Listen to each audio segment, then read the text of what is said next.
పార్లమెంట్లో మాటల యుద్ధం జరగడం మామూలే, కానీ కొన్నిసార్లు కొందరు నాయకులు తమ పదునైన మాటలతో ప్రత్యర్థులను కోలుకోలేని దెబ్బ కొడతారు. హోంమంత్రి అమిత్ షా ప్రతిపక్షాలను ఉద్దేశించి చేసిన ఒకే ఒక్క కామెంట్ వాళ్లు సభ నుండే పారిపోయేలా చేసింది. ఇంతకీ ఏం జరిగిందంటే, దేశంలోకి అక్రమంగా వస్తున్న ఇల్లీగల్ ఇన్ఫిల్ట్రేటర్స్, అక్రమ చొరబాటుదారుల గురించి పార్లమెంట్లో సీరియస్ గా చర్చ జరుగుతోంది. అమిత్ షా మాట్లాడుతూ, మీరు ఎన్నిసార్లు సభను బహిష్కరించినా, ఎన్నిసార్లు వాకౌట్ చేసినా పర్వాలేదు, కానీ ఒక్క అక్రమ చొరబాటుదారుడిని కూడా ఈ దేశంలో ఉండనివ్వం, వాళ్లకు ఓటు హక్కు రానివ్వం అని గట్టిగా చెప్పారు. 200 बार भी बहिष्कार करेंगे, एक भी अवैध घुसपैठियों को इस देश में हम वोट नहीं देंगे.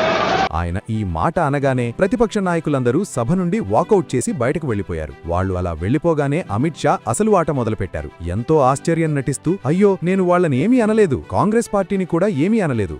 मैं इनके सामने तो कोई बात भी नहीं कर रहा था, ना कांग्रेस पार्टी के सामने बात कर रहा. నేను జవహర్లాల్ నెహ్రూ గారిని, ఇందిరాగాంధీని, వాళ్ల నాన్నగారిని, సోనియా గారిని చాలాసార్లు విమర్శించాను. వాళ్లు అప్పుడు వెళ్లిపోయి ఉంటే అర్థం ఉండేది. मैंने इतने सारे आरोप करे श्री जवाहरलाल नेहरू पर, इंदिरा गांधी पर, इनके पिताजी पर, सोनिया जी पर, तब भागते तो लाजिम था. కానీ అప్పుడు కూడా వాళ్లు కూర్చునే ఉన్నారు. ఇప్పుడు నేను కేవలం దేశంలోకి అక్రమంగా చొరబడిన వాళ్లను బయటకు పంపిస్తాను అని అంటే వీళ్ళెందుకు బయటకు వెళ్లిపోయారు అంటూ ఆయన వేసిన పంచ్కి సభ మొత్తం నవ్వులతో దద్దరిల్లింది. అమిత్ షా చేసిన ఈ సంచలన వ్యాఖ్యలపై మీ అభిప్రాయమేంటో కింద కామెంట్స్లో తప్పకుండా చెప్పండి. ఈ వీడియోను లైక్ చేసి అందరికీ షేర్ చేయండి. జై హింద్.